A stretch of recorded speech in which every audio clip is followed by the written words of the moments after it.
حامدا ومصليا ومسلما أما بعد فقد قال الله تعالى عز وجل في كلامه المجيد وفرقانه الحميد في شان حبيبه ومحبوبه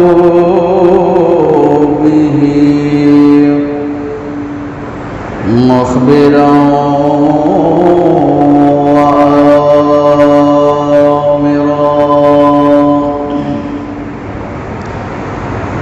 إن الله وملائكته يصلون على النبي يا أيها الذين آمنوا صلوا عليه وسلموا تسليما اللهم صل على مولانا محمد وعلى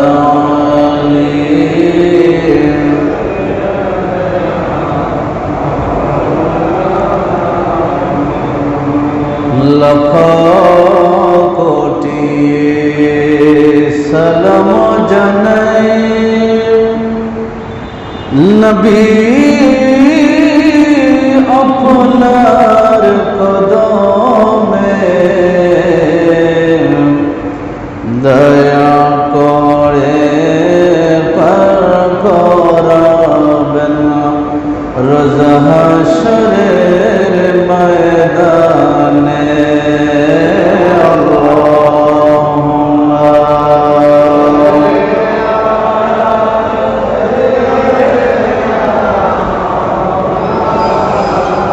محمد وعلى آل سيدنا صلاة يا رسول الله عليكم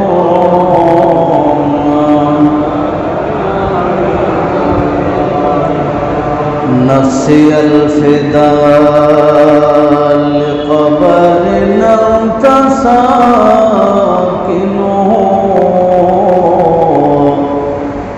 فيه الخير والعفاف والجود والكرم صلاة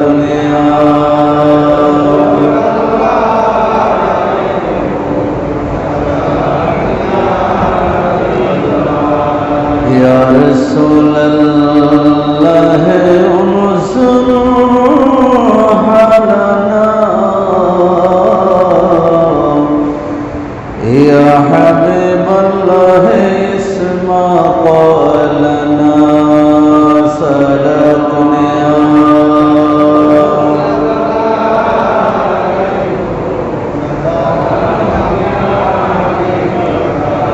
بسم الله الرحمن الرحيم ثم لتسألن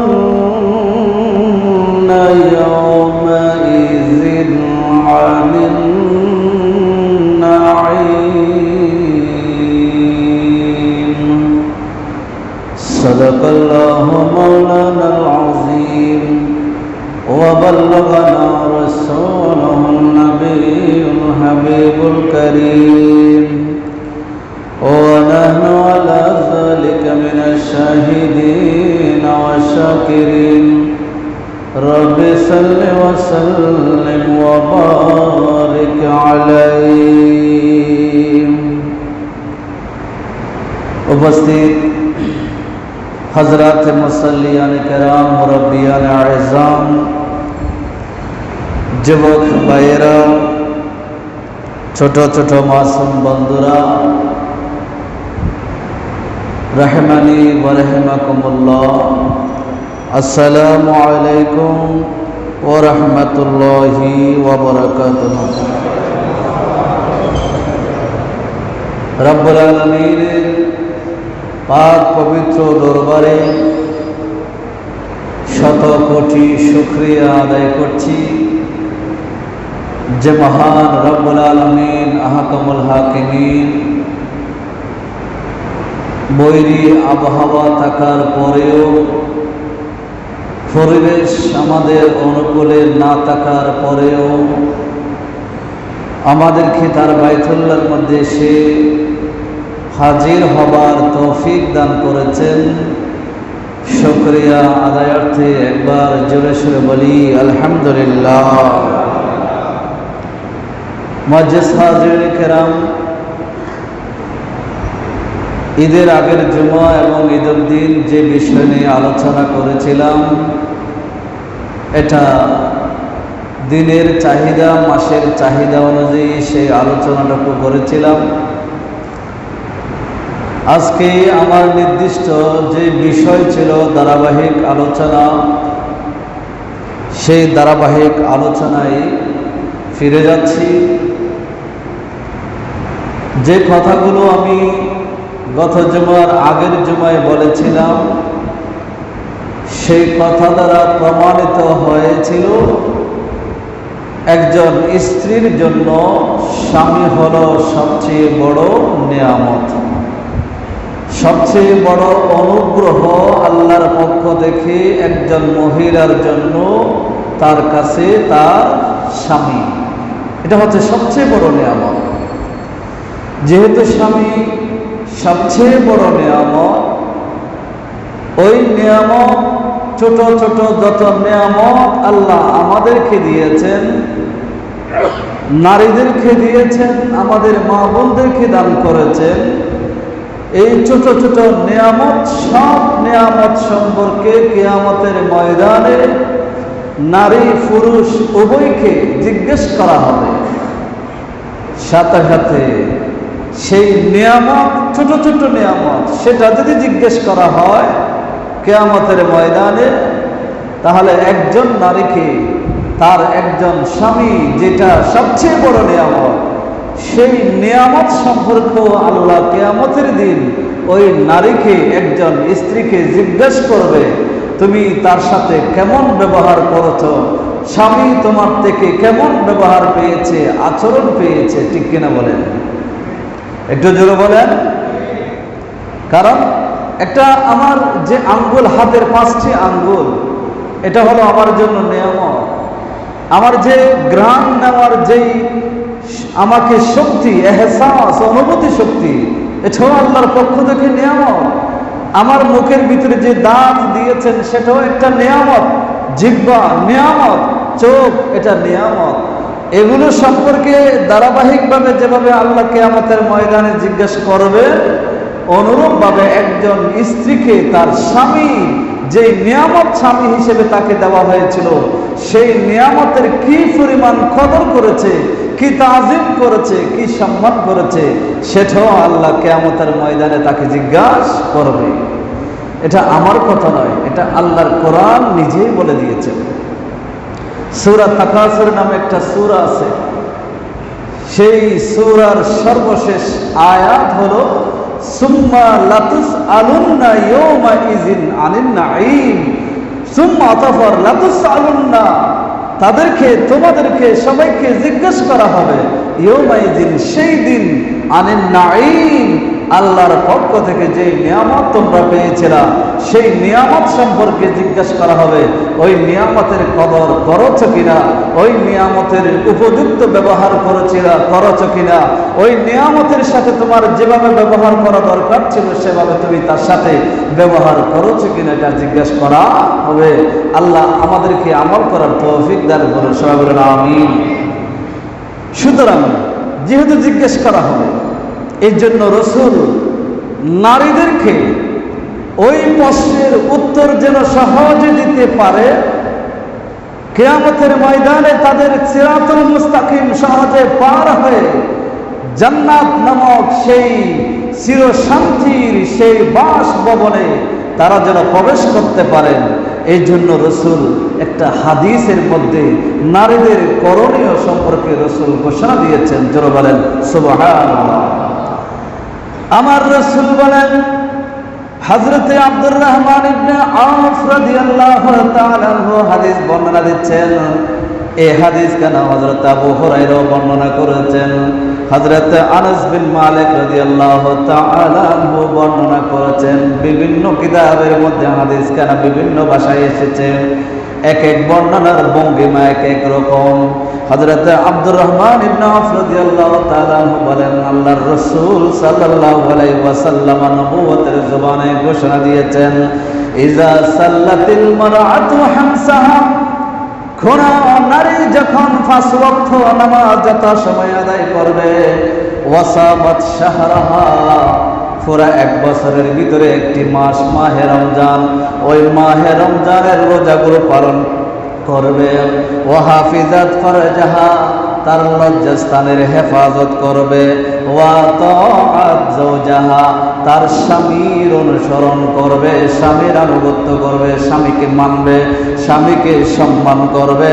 কিলা লাহা, সেই মহিলাকে বলা হবে কিয়ামতের ময়দানে, হাসরের ময়দানে তাকে বলা হবে, উদখুলিল জান্নাতা, ও আমার বান্দিনী তুমি জান্নাতে প্রবেশ করো, মিন আই আবওয়াবিল জান্নাতে শিতে, যেই দরজা দিয়ে তুমি জান্নাতে যেতে চাও সেই দরজা দিয়ে তুমি জান্নাতে প্রবেশ করো। যারা বলেন সুবহানাল্লাহ। রাসূল বললেন এই কাজ 4টি কাজ, 5 ওয়াক্ত নামাজ পড়ো, রমজান মাসে রোজা পালন করো, তোমার লজ্জাস্থানকে হেফাজত করো, স্বামী ছাড়া অন্য কারোর জন্য সেটাকে তুমি বৈধ মনে করো না। 4th নম্বর হলো স্বামীর আনুগত্য করো, স্বামীর কাছে মাথা নত রাখো, স্বামীর অনুসরণ করো, স্বামীর কথা মানো, স্বামীর কথা মোতাবেক নিজের জীবন পরিচালিত করো। তখন রাসূল বলেন কিয়ামতের ময়দানে তুমি যখন মহিলা যাবে তখন তোমাকে জান্নাত খুঁজে নিতে হবে না, জান্নাতের পক্ষ থেকে আল্লাহর পক্ষ থেকে তোমাকে ডাক দেওয়া হবে, জান্নাতের 8টি দরজা খুলে দেওয়া হবে তোমার জন্য, বলা হবে তোমার যেই দরজা দিয়ে যেতে ইচ্ছা হয় ওই দরজা দিয়ে তুমি জান্নাতে প্রবেশ করে যাও। জোরে বলেন সুবহানাল্লাহ। কত বড় নিয়ামত, কত বড় একটা সুযোগ নারীদের জন্য আল্লাহ দিয়েছেন, রাসূল দিয়েছেন। এই 4টি কাজ মাত্র করবে, 4টি কাজ যথা নিয়মে তারা করলে তারা সোজা জান্নাতের মধ্যে চলে যেতে পারবে। স্বামীর কথা অনুসরণ করতে হবে, স্বামীর কথা মানতে হবে। এখন তো বিবাহ হওয়ার পরে আগে যেই ছেলেটা মা বাবার সন্তান ছিল, এখন সেই ছেলেটা আর মা বাবার ছেলে থাকে না, ওইটা বউয়ের ছেলে, স্ত্রীর ছেলে হয়ে পরিণত হয়ে যায়। ঠিক কিনা বলেন? এটা বর্তমান সমাজে স্ত্রীর ছেলে হিসেবে পরিণত হয়ে যায়। সেই স্ত্রী স্বামীকে পেয়ে আরেকজনের সন্তানকে স্বামী হিসেবে গ্রহণ করে এমন ভাবে ব্যবহার করে মা বাবার দিকে, তার মা বাবার দিকে দেখাও যাবে না। সে স্বামীর মা বাবা থেকে বিচ্ছিন্ন হয়ে পৃথকভাবে বসবাস করা শুরু করে দিয়েছে। সে পৃথকভাবে বসবাস করতে চায়, স্বামীর মা বাবার খেদমত সে করতে পারবে না, স্বামীর আত্মীয় স্বজন যারা আছে তাদের খেদমত করতে পারবে না। স্বামীকে যদি ভালোবেসে তাকে সত্যিকার অর্থে স্বামীর আনুগত্য যদি কোনো মহিলা করে থাকে, তাহলে সেই স্ত্রীকে স্বামীর মা বাবাকে নিজের মা বাবার মতো শ্রদ্ধা করতে হবে, স্বামীর আত্মীয় স্বজনকে নিজের আত্মীয়ের মতো শ্রদ্ধা সম্মান ব্যবহার এগুলো তার সাথে করতে হবে। কিন্তু আজকালকার সমাজের মেয়েরা পৃথক একলা থাকতে বড্ড বেশি ভালোবাসে। এই জন্য তারা স্বামীকে তার কলিজার টুকরা মা বাবা থেকে পৃথক করে তারা পৃথক হয়ে বসবাস করতে চায়। ওই ধরনের নারী থেকে আল্লাহ আমাদের সবাইকে হেফাজত করুন। সবাই বলুন আমিন। এটা বাস্তব, এগুলো বাস্তব নমুনা, বর্তমান সমাজের চিত্র এটা। এগুলো আজকে সমাজ অহরহ হচ্ছে। স্বামীর মা বাবার সেবা করতে পারবে না, এই জন্য পৃথক থাকতে হবে, এই জন্য তাকে স্বামীকে আলাদা করে নিতে হবে। এখন তো উপায় নেই, 20 লাখ টাকা 30 লাখ টাকা এরকম কামিন যে মহারণা নির্ধারণ করে দিয়েছে, 1 টাকাও আদায় করে নাই। এখন স্বামী এদিকেও যেতে পারে না, বেচারা ওইদিকেও যেতে পারে না, নিরুপায় হয়ে বউয়ের পিছনে পিছনে তাকে ঘুরতে। এই অবস্থা সমাজের চিত্র, নিরুপায়। আর মহারণা দিলেও তো আইনের কত ঝামেলা, নির্যাতন করতে পারে, নারী নির্যাতন শুরু, একটা মামলা করে দিলে তো বছরের পর বছর তাকে জেলের মধ্যে কাটতে হয়। যে কি যে অবস্থা, নারীদের এগুলো বোঝা দরকার। যাকে জীবন সঙ্গিনী করে নিয়েছ, তার যত মা বাবা ভাই বোন আত্মীয় স্বজন আছে তাদেরকে আপন করে দাও। এটা যদি নিতে পারো, তোমার দুনিয়াও কল্যাণকর হবে, আখিরাতও কল্যাণকর হবে। এটা নারীদের বোঝা দরকার।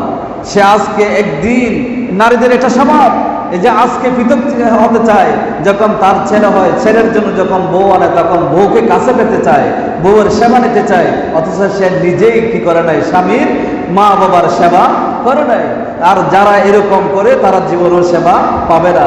তাদের জন্য ওই একই সিস্টেম প্রকৃতি এটা তাকে ফিরিয়ে দিবে। প্রকৃতি অটোমেটিকলি তাকে সেই শাস্তি, সেই ধরনের আচরণ, সেই ধরনের ব্যবহার ওই নারীকে ফিরিয়ে দিবে। এই জন্য আমাদের মা বোনদেরকে যেন আল্লাহ হেফাজত করেন, তারা যেন সঠিকটা বুঝতে পারেন। আল্লাহ তাদেরকে তৌফিক দান করেন। সবাই বলুন আমিন। তাহলে কয়টি কাজ নারীকে করতে হবে? 4টি কাজ করতে হবে। আপনারা যারা শুনছেন, আপনারা ঘরে যাওয়ার পরে এই হাদিস বাংলা এই বিষয়গুলো মুখস্থ রাখা এত কঠিন কিছু নয়। 5 ওয়াক্ত নামাজ পড়া, রমজান মাসে রোজা পালন করা, নিজের লজ্জাস্থানের হেফাজত করা তথা ফরদা মোতাবেক চলা, পুরুষের সাথে কথাবার্তা না বলা, এবং 4র্থ নম্বর হলো স্বামীর অনুগত করা, স্বামীকে অনুসরণ করা, স্বামীর নির্দেশ পালন করা। এই 4টি কাজ যদি তারা করতে পারে, আল্লাহ রসুল ঘোষণা দিয়েছেন, নবুয়তের জবানে ঘোষণা দিয়েছেন, রসুল যেটা ঘোষণা দিয়েছেন সেটা লামকানে লিখিত হয়ে যায়। রসুলের কথা কখনো নড়ে না, রসুলের জবানের কথাগুলো নড়ে না। শুধু রসুল নয়, আমি তো এক জুমার মধ্যে বলেছিলাম, রসুলের যিনি সাহাবী আবু বকর, তিনি যেটা জবান দিয়ে বলে ফেলেছেন, আল্লাহ সেটাকে সত্য প্রমাণিত করেছেন। সুতরাং এই জন্য রসুলের কথা এটা সত্য। এই জন্য রসুলের কথা যদি সত্য হিসেবে আমরা মেনে নিতে পারি, তাহলে আমাদের বিশ্বাস, ঈমান হলো ওই মহিলা এই 4টি কাজ যথাযথ করলে সে অবশ্যই জান্নাতের মধ্যে প্রবেশ করতে পারবে। আল্লাহ সবাইকে তৌফিক দান করুন। সবাই বলুন আমিন। স্বামীর হক, স্বামী কত বড় নিয়ামত, এটা হাদিসের পর হাদিস যদি বুঝাতে চাই, এটা অনেক সময়ের প্রয়োজন। আল্লাহর নবী রাহমাতুল্লিল আলামিন শফিউল মুজনিবিন একদিন মসজিদে নববীতে বসা ছিলেন।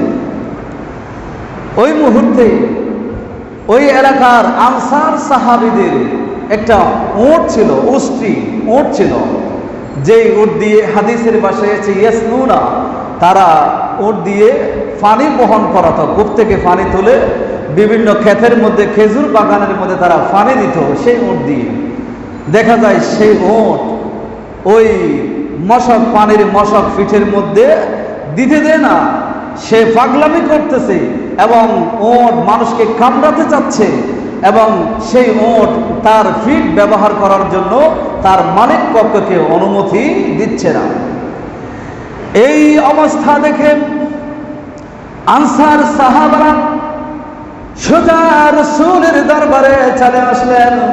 আল্লাহর নবীর দরবারে এসে রাসূলকে বললেন, ইয়া রাসূলুল্লাহ, আমাদের একটা উট ছিল, ওটের অবস্থা এরকম, তার ফিট ব্যবহার করার জন্য এখন সে আমাদের সুযোগ দিচ্ছে না, আমাদেরকে কামড়াতে চায়।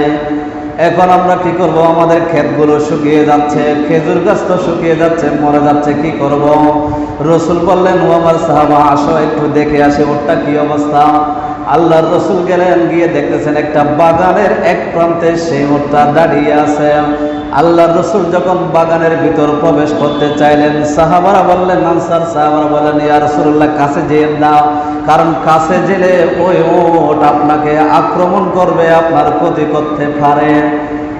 আল্লাহর নবী বলেন, তোমরা চুপ থাকো, ওই উট আমার সাথে কোনো খারাপ ব্যবহার করবে না, কারণ পশু পাখি ইনি যে রাসূলুল্লাহ রাহমাতুল লিল আলামিন সেটা জানতেন। ওই উট বাগানের এক পাশে দাঁড়িয়ে আমার রাসূল বাগানের এই পাশ দিয়ে বাগানের ভিতরে যখন প্রবেশ করলেন, ওই উটটা আস্তে আস্তে সামনের দিকে চলে আসলো। সামনের দিকে আসলেন, রাসূলের সামনাসামনি যখন হলেন, সাথে সাথে তার মাথাটা আমার নবীর কদম মোবারকে লুটিয়ে দিলেন। জোরে বলেন সুবহানাল্লাহ। রাসূলের কদম মোবারকে তার মাথাটা দিয়ে সাজদা করলেন। সাজদা করার পরে আমার রাসূল তার মাথার মধ্যে হাত দিলেন, একটু আদর করলেন। আদর করে রাসূল তাকে বলে দিলেন, যাও মালিকের কথা শোনো, মালিকের কাজের মধ্যে তোমরা চলে যাও, তুমি চলে যাও। সে ওট আর না করলো না, রাসূল বললেন তুমি যাও। সে ওট সাথে সাথে মালিকের সাথে, মালিক যখন রশিতে হাত দিল, মালিকের সাথে সাথে সাথে চলা শুরু করলো। মালিক যে কাজের জন্য ব্যবহার করতে যাচ্ছিল সেই কাজের মধ্যে চলে গেল। এই আল্লাহর রাসূলের সাথে ওটের এই অবস্থা দেখে সাহাবায়ে কেরাম আরজ করলেন, ইয়া রাসূলুল্লাহ, এই ওট তো কিছু বুঝে না, এই ওটের কোনো জ্ঞান নেই, অথচ আমাদের জ্ঞান আছে, আমরা জ্ঞানী, আকলওয়ালা, সমঝদার। ওটের কোনো বুঝ নাই, ওনাদের কোনো বোধ শক্তি নেই, এরপরেও এই উট আপনাকে সিজদা করেছে, অথচ আমরা জেনে শুনে আপনাকে সিজদা করি নাই। আপনি আমাদেরকে অনুমতি দিন, আমরা আপনাকে সিজদা করব। জোরে বলেন সুবহানাল্লাহ। রাসূল বললেন, এ আমার সাহাবায়ে কেরাম শুনো, দুনিয়ার জমিনে আল্লাহ ছাড়া দুনিয়ার কোনো মানুষকে যদি সিজদা করা জায়েজ হতো, আমি রাসূল দুনিয়ার সমস্ত স্ত্রীদেরকে হুকুম করতাম তারা যেন তাদের স্বামীকে যেন প্রতিনিয়ত সিজদা করে। যেহেতু জায়েজ নাই, এই জন্য আমি রাসূল অনুমতি নির্দেশ দিচ্ছি না সিজদা করার জন্য। কিন্তু একটা কথা মনে রেখো আমার সাহাবায়ে কেরাম, তোমরা একটা কথা মনে রেখো, আমার রাসূল বলেন, মনোযোগ দিয়ে শুনবেন, এই পয়েন্টটা বলার জন্য হাদিস অবতারণা করলাম। আল্লাহর রাসূল বলেন, একজন স্বামী স্ত্রীর জন্য কত বড় নিয়ামত। ওই স্বামীর মাথা থেকে পা পর্যন্ত যদি গা হয়, পাঁচরা রোগ হয়, আছে না গা? হযরত আইয়ুব আলাইহিস সালামের শরীরে যে রোগ হয়েছিল, আইয়ুব আলাইহিস সালামের শরীরের মধ্যে শরীরে পোক হয়েছিল, পোকা। সেই পোকাগুলো আইয়ুব আলাইহিস সালামের শরীরে চামড়া, গোশত সবগুলো খেয়ে ফেলত। এই ধরনের পোকা, এটা ফসা রোগ। আল্লাহর নবী বলেন, কোন স্বামীর শরীরে যদি মাথা থেকে পা পর্যন্ত এই ধরনের ফসা রোগ হয়, ঘা হয়, আর একজন স্ত্রী তার জিহ্বা দিয়ে যদি ওই স্বামীর ফসা গাগুলো যদি সারাদিন চাটতে থাকে, চেটে থাকে, এরপরও একজন স্বামী যে নিয়ামত, ওই নিয়ামতের শুকরিয়া কোনোদিন আদায় হবে না। জোরে বলেন সুবহানাল্লাহ। ওই নিয়ামতের কদর, ওই নিয়ামতের যেই পরিমাণ নিয়ামত আল্লাহ দিয়েছেন, সেই নিয়ামতের কোনোদিন শুকরিয়া, সেই নিয়ামতের কোনোদিন কৃতজ্ঞতা প্রকাশ করা সম্ভব হবে না ওই নারীর জন্য, ওই স্ত্রীর জন্য। তাহলে বোঝা যায় একজন স্বামী স্ত্রীর কাছে কত বড় নিয়ামত। আল্লাহর রাসূল বলেন, ওই স্ত্রী যদি সারা জীবন স্বামীর গাগুলো যদি গা ফাসরাগুলো জিহ্বা দিয়ে যদি চাটতে থাকেন, তখন তারপরেও স্ত্রী স্বামী হিসেবে ওই মানুষটাকে পাবার পরে যে নিয়ামতের মালিক হয়েছে, ওই নিয়ামতের শুকরিয়া, ওই নিয়ামতের প্রতিদান সে দিতে পারবে না। স্বামী হলো সবচেয়ে এত বড় নিয়ামত। যে কাজটা করেছিলেন হযরতে বিবি রহিমা, রহমত বিবি রহিমা আলাইহাস সালাম, তিনি করেছিলেন। আমরা জানি না পৃথিবীর জমিনে স্ত্রীর জন্য অনুকরণীয় আদর্শ হলো, স্বামী জালেম হওয়ার পরও স্বামী একজন জালেম খোদাদ্রোহী আল্লাহর শত্রু হওয়ার পরও স্বামীর সাথে কেমন আচরণ করতে হয় এটা যদি শিখতে হয় হযরতে আসিয়া আলাইহিস সালামের সেই জীবনে যদি স্টাডি করে সেখান থেকে শেখা যায়। আর স্বামী একজন নবী হওয়ার পরে আল্লাহর পরীক্ষায় যিনি পতিত হয়েছিলেন দীর্ঘ 60 বছর তিনি যিনি এই পরীক্ষায় পতিত হয়েছিলেন, ওই পরীক্ষার মুহূর্তে স্বামীর সেবা কিভাবে করতে হয় তার নমুনা যদি লাগে তাহলে বিবি রহমত যেটাকে বলা হয় বিবি রহিমা হযরত আইয়ুব আলাইহিস সালামের স্ত্রীর জীবনে যদি স্টাডি করি সেখান থেকে পাওয়া যায়। আল্লাহ সবাইকে বুঝার তৌফিক দান, সবাই বলেন আমিন। হযরত আইয়ুব আলাইহিস সালাম 63 বছর জীবন শেষ হলো। 63 বছর জীবনের পরে শয়তানের সাথে আল্লাহর সাথে কমিটমেন্ট। শয়তান আল্লাহকে বলতে লাগলো, আল্লাহ যে আইয়ুব আপনি তাকে ধন সম্পদ দিয়েছেন, নবী বানিয়েছেন, রাজা বানিয়েছেন, এই জন্য সে আপনার শুকরিয়া করে আপনার ইবাদত করে, আপনি যদি তাকে যদি অসুস্থ করে দেন, তাকে যদি মানুষ থেকে বিচ্ছিন্ন করে দেন তাহলে সে আপনার শুকরিয়া করবে না, আপনার ইবাদত করবে না। শয়তানের সাথে আল্লাহ চ্যালেঞ্জ হলো। তখন আল্লাহ আইয়ুবকে পরীক্ষা করার জন্য তখন আল্লাহ সেই রোগ আইয়ুব আলাইহিস সালামের কুষ্ঠ রোগ আইয়ুব আলাইহিস সালামের শরীরের মধ্যে দিয়ে দিলেন। আইয়ুব আলাইহিস সালাম 63 বছর পরে যখন সেই রোগ আসলো, রোগ শরীরে দাঁড়া বাঁধলো, আস্তে আস্তে করে স্ত্রী সন্তান অন্যান্য যারা ছিল সবাই দূরে সরে গেল। পাড়া প্রতিবেশী যারা আসলো তারাও আস্তে আস্তে দূরে সরে যাচ্ছিল, কারণ আইয়ুব আলাইহিস সালামের শরীর থেকে একটা দুর্গন্ধ বের হতো, যেই দুর্গন্ধের কারণে এলাকার মানুষ বসবাস করতে পারত না। তারা বলতে লাগলো, শয়তান ওদিকে প্ররোচনা দিতে লাগলো, আইয়ুবের শরীরে যেই রোগ আছে আইয়ুবকে যদি তোমাদের সাথে রাখো তাহলে তোমাদের শরীরে একই রোগ হবে। এই কারণে এলাকার মানুষগুলো আইয়ুবকে এলাকা থেকে তাড়িয়ে দিল। বিবি রহিমা তিনি বললেন, আপনি আল্লাহর কাছে দোয়া করেন। এখানে শিক্ষণীয় বিষয়, হযরত আইয়ুব আলাইহিস সালাম বলেন, ও আমার বিবি আমি কিভাবে দোয়া করব? 63টা বছর আল্লাহ আমাকে সুখে রেখেছিলেন, রাজা হিসেবে রেখেছিলেন। এই 63 বছর যে আল্লাহ সুখে রেখেছেন, এই 63 বছরের শুকরিয়া তো আমি এখনো করতে পারি নাই। আজকে আমরা এই অবস্থায় আছি, কারো হায়াত 20, 30, 40 থেকে শুরু। আপনি চিন্তা করে দেখেন, বিগত 2020 সাল একটা বছর আমি অতিবাহিত করলাম, আরবি সাল ধরলে 2042 হিজরি, এখন আমরা শেষের দিকে। এই 1442 হিজরি আমরা শেষের দিকে। এই 1442 হিজরি শেষ হবে, এক বছরের ভিতরে 354 দিন ছিল। 354 দিনের ভিতরে আমি অসুস্থ ছিলাম কয়দিন? একটু চিন্তা করে দেখেন তো, আমার দিন যে 354 দিনের ভিতরে আমার সুস্থতার দিন বেশি না অসুস্থতার দিন বেশি? একটু বলেন না, সুস্থতার দিন বেশি। তাহলে এই যে সুস্থতার দিন বেশি, সেগুলোর যে শুকরিয়া আপনি আদায় করছেন? আমরা আদায় করছি? তাহলে অসুস্থ হলে তখন আমরা আল্লাহর কাছে কিভাবে ফরিয়াদ করব? আল্লাহর কাছে কিভাবে হাত তুলব? আইয়ুব আলাইহিস সালাম বলেন, 63 বছর লাগাতার আল্লাহ আমাকে রাজত্ব দিয়েছেন, নবী বানিয়েছেন, আমি দোয়া করলে যেটা চেয়েছি সেটা আল্লাহ আমাকে দান করেছেন। এই 63 বছরের শুকরিয়া তো আমি আদায় করতে পারি নাই।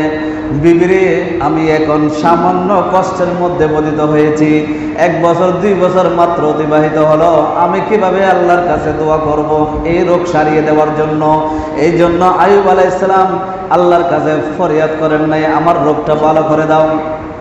7 বছর যখন শেষ হলো, 7টি বছর যখন শেষ হয়ে গেল, তখন বিবি রহিমার সাথে আইয়ুব আলাইহিস সালামের সাথে একটা মনোমালিন্য হয়েছিল।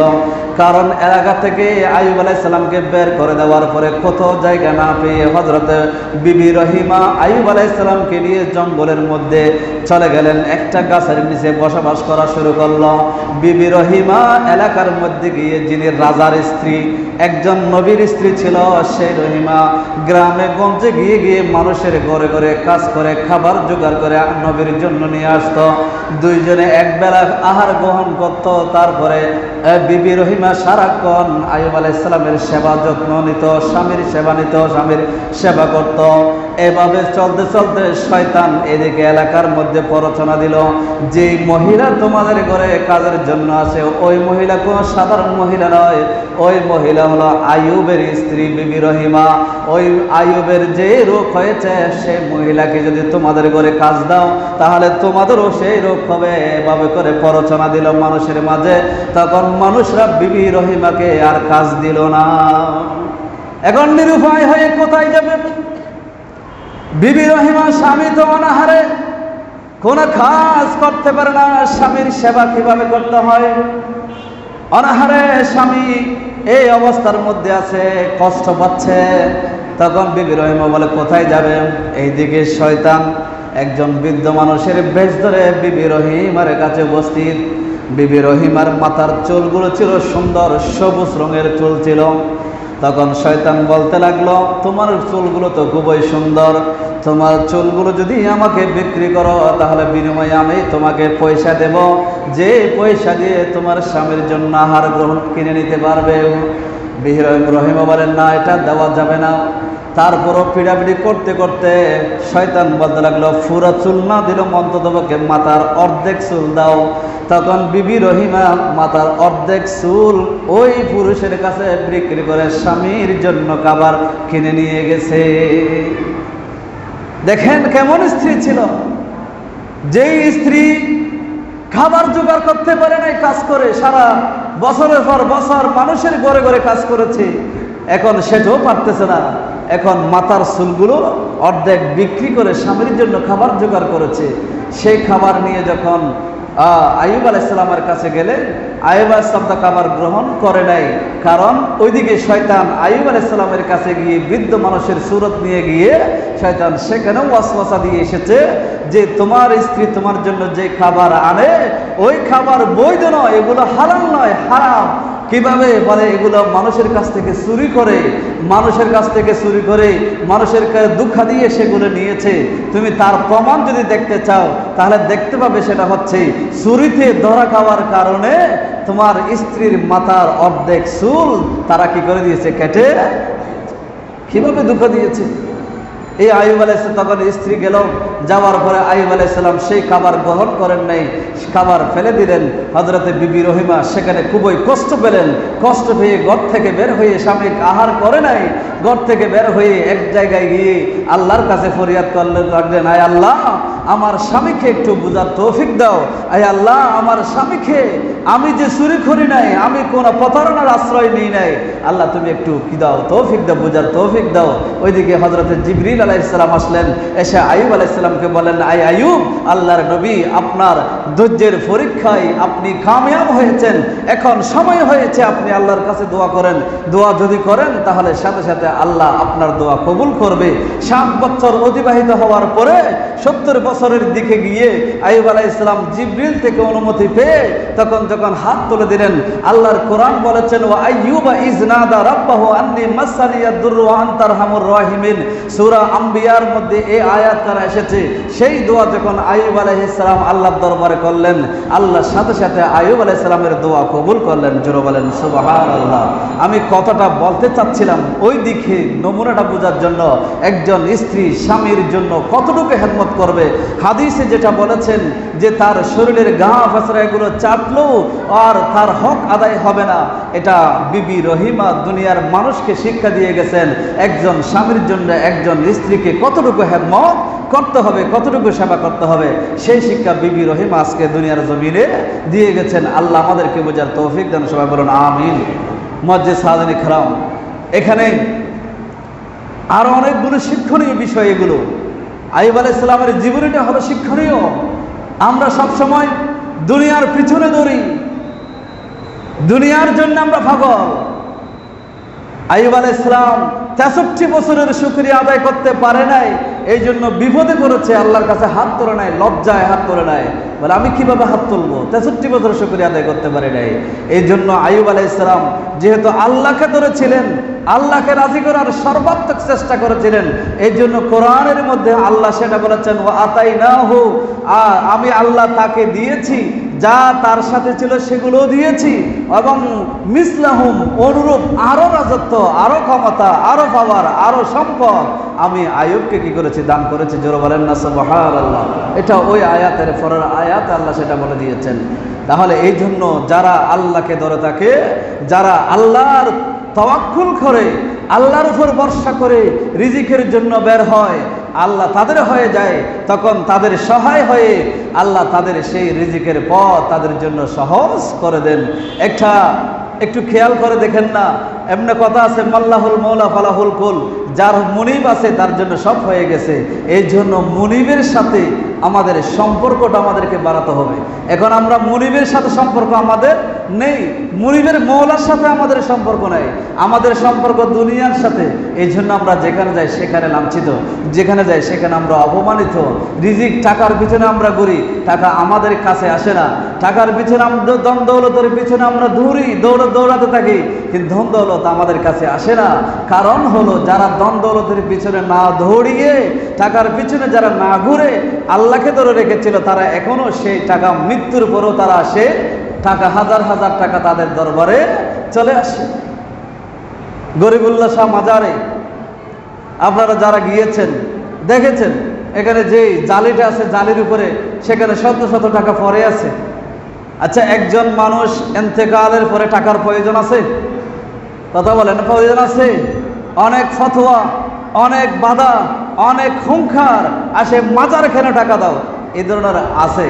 থাকার পরেও মানুষ সেখানে গেলে সেখানে টাকা দিয়ে আসে, কারণ ওনাদের কোনো টাকার প্রয়োজন নেই, কারণ ওনারা জীবনটা, তাদের পুরো জীবনটা তারা ব্যয় করেছেন আল্লাহর জন্য। আল্লাহ যেহেতু খুশি হয়ে গেছে, এই জন্য দুনিয়া তার কিছু প্রয়োজন ছিল না, এরপরও মানুষ তাদের কাছে টাকা নিয়ে সেখানে গিয়ে অটোমেটিকলি দিয়ে আছে। কিন্তু আমরা টাকার পিছনে ঘুরি, কিন্তু আমাদের জন্য টাকা আসে না, টাকা আমাদের থেকে অনেক দূরে চলে। এই মাসের 15ই জিলহজ আমাদের জামিয়া আহমদিয়া সুন্নিয়া আলিয়া মাদ্রাসা যিনি প্রতিষ্ঠা করেছেন, ওনার ছেলে হাফেজ কারি সৈয়দ মোহাম্মদ তৈয়ব শাহ হুজুর কেবলা রহমতুল্লাহি আলাই, যিনি ঢাকা কাদরিয়া আলিয়া মাদ্রাসা যিনি প্রতিষ্ঠা করেছেন, জশ্নে জুলুস ঈদে মিলাদুন্নবীর র্যালি যিনি প্রতিষ্ঠা করেছেন, তার ওয়াফাত দিবস হলো এই মাসের 15 তারিখ। ওনার উরুস শরীফ, যেটা ফাতিহা শরীফ বার্ষিক, যেটা উদযাপিত হয়, দেখেছি সেখানে কমপক্ষে 50টার উপরে গরু মহিষ সেখানে ফাতিহার জন্য মানুষ দিয়ে যায়। তো কেন দিয়ে যায়? এদেরকে তো নিষেধ করা হয়, দরকার কি, কিন্তু তারপরেও দিয়ে যায়। কেন দিয়ে যায়? কারণ হলো ওনারা মওলাকে রাজি করেছেন, এই জন্য দিয়ে যায়। হালিশের দরবারে যান, সেখানে দেখবেন যদি একটু করে হু করে বলা হয় আমরা ফাতিহা করব, দেখবেন যে শত শত গরু সেখানে পৌঁছে গেছে। কেন দিয়ে যায় মানুষ? ওনাদের জন্য। কারণ হলো ওনারা আল্লাহকে রাজি করেছেন, মৌলাকে ধরে রেখেছেন। তো মৌলাকে যে ধরে রাখবে, আমি এক্সাম্পল স্বরূপ এগুলো বলতেছি, মৌলাকে যে ব্যক্তি ধরে রাখবে সেই ব্যক্তি দুনিয়ার মুহতাজ হতে হবে না, আল্লাহ পুরা দুনিয়াটা তার পিছনে লাগিয়ে দিবে। আল্লাহ পুরা দুনিয়া তার জন্য বানিয়ে দিবে, দুনিয়াটা তার জন্য মুহতাজ হয়ে যাবে।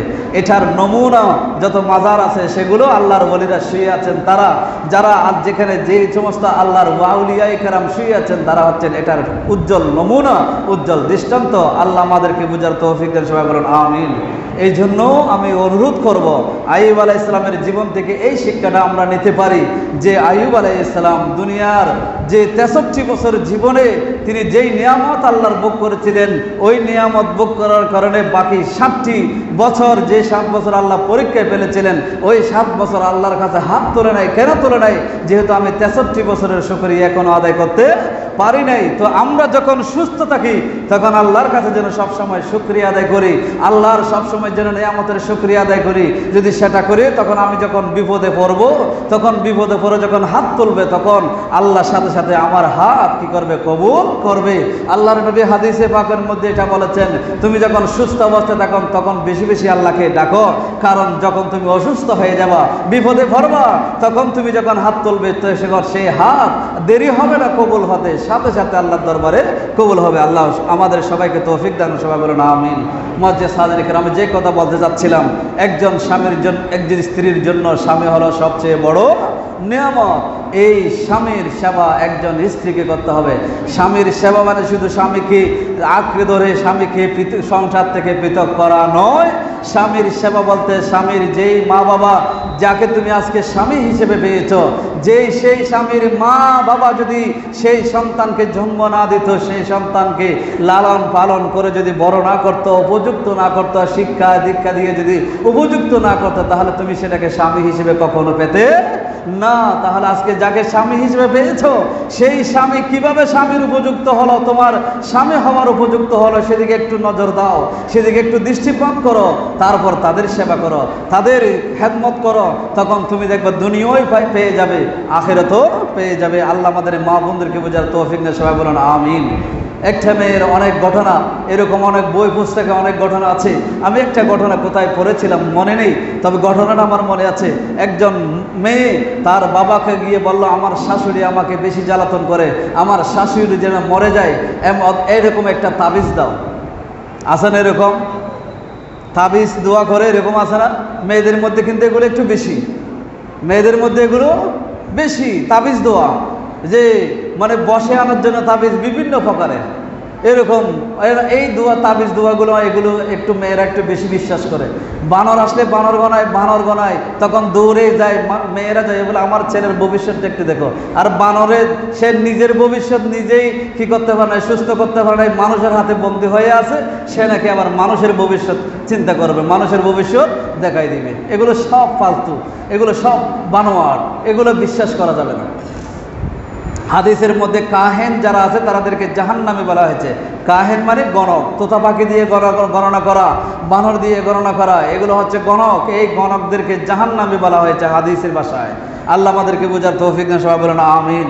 তো যে ঘটনা বলছিলাম, মেয়ে তার বাবার কাছে গিয়ে বলে, আমাকে একটা বড় একটা তাবিজ দাও, যাতে করে আমার শ্বশুরি মারা যায় অথবা আমার বশবর্তী হয়ে যায়, যেন আমার কথা শুনে আমি যেন এখানে রাজত্ব করতে পারি। তখন বাবা একজন নেককার মানুষ ছিলেন, তিনি বলেন, ঠিক আছে মা, আমি একটা তাবিজ দিব, সেই তাবিজ জন্য তোমাকে একটা কাজ করতে হবে। বলে, কি কাজ করতে হবে?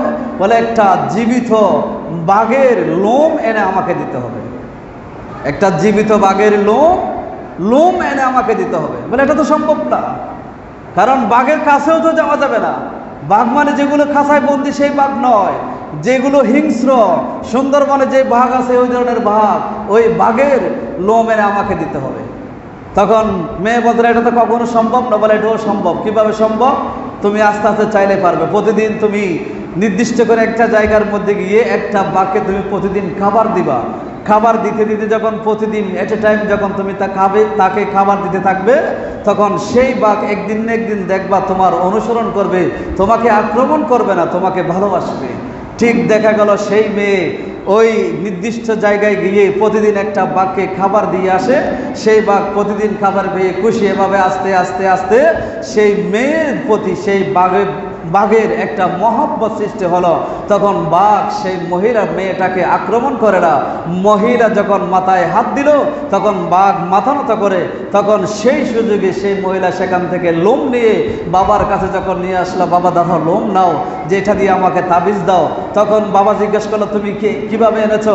বলে, তুমি যেভাবে বলেছো সেই কাজ করে আমি এনেছি, কষ্ট করেছি অনেক দিন ধরে, এভাবে এই লোমগুলো এনেছি। তাহলে বাবা বলল, তুমি যেই কাজটা একটা বনের বাঘকে, হিংস্র বাঘকে তোমার আয়ত্তে আনার জন্য যে কাজটা তুমি করেছো, এই চেয়ে 4 ভাগের 1 ভাগ কাজ যদি তুমি তোমার শাশুড়ির সাথে করো, ভালো মহব্বত করে প্রেম ভালোবাসা দিয়ে তোমার শাশুড়ির সেবা যত্ন করো, তাহলে তোমার শাশুড়ি তো বনের বাঘ নয়, তোমার শাশুড়ি হলো একজন মানুষ, তখন তোমার শাশুড়ি তোমাকে তোমার মায়ের চাইতে বেশি ভালোবাসবে। জোরে বলেন সুবহানাল্লাহ। এই শিক্ষাটা একজন বাপ তার মেয়েকে দিল। কিন্তু ওই ধরনের বাবও আমাদের সমাজে খুব অভাব। আমাদের সমাজে ওই ধরনের বাবের অভাব, ওই ধরনের মা বাবার অভাব। মেয়ে যদি কোনো অভিযোগ নিয়ে বাবার কাছে যায়, আল্লাহর রসুলের কাছে মা ফাতেমা গিয়েছিলেন, তখন রসুল বলেছেন, ফাতেমা শোনো, আমার আলী যদি কষ্ট পায় তাহলে তোমাকে আমি ছাড়বো না। এইটা হচ্ছে বাবার শিক্ষা। এই শিক্ষা আজকে আমাদের নাই, আমাদের বাবাদের সেই শিক্ষা নাই। মেয়ে যদি কোনো কারণে গিয়ে যায়, কেন বললো, সে কেন বললো আমি তাকে দেখে ছাড়বো, এটা বলে তাকে মামলা হামলা দিয়ে তাকে জেলের মধ্যে তাকে ঢুকিয়ে দেয়, পুলিশ দিয়ে তাকে হয়রানি করে। এগুলো আজকের বাবারা করতেছে। এই জন্য সংসারের যত অবনতি, যত অকল্যাণ, সবগুলো সংসারের মধ্যে ভর করে আছে। আল্লাহ আমাদেরকে বোঝার তৌফিক দান করুন। সবাই বলেন আমিন।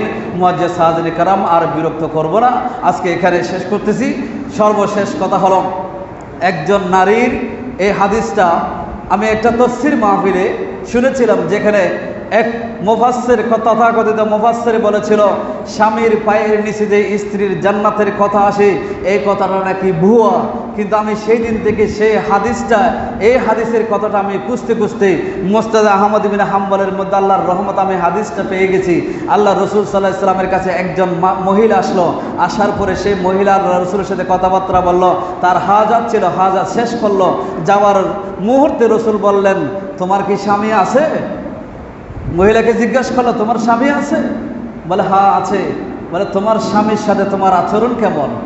তোমার স্বামীর সাথে তোমার আচরণ কেমন? তখন মহিলা বলল, হ্যাঁ আমার স্বামীর সাথে আমার আচরণ ভালো। তখন রসুল বলেন, খবরদার, একটু কথা মনে রাখিও, কারণ হুয়া জান্নাতুকে ওয়া নারুকে।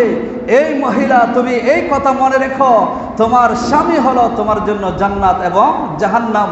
তুমি যদি স্বামীর সেবা যত্ন যদি ঠিকভাবে করো, তোমার স্বামী তোমার জান্নাতের কারণ হতে পারে। আর স্বামীর যদি অবাধ্য হয়ে যাও, তাহলে তোমার স্বামী তোমার জাহান্নামের কারণ হতে পারে। এই জন্য স্বামী হলো একজন স্ত্রীর জন্য জান্নাত এবং জাহান্নামের মাপকাঠি। এই জন্য যত স্ত্রী তুমি যদি জান্নাতে যেতে চায়, কোনো স্ত্রী যদি জান্নাতে চায়, তাহলে স্বামীর সেবা অবশ্যই তাকে করতে হবে। একথা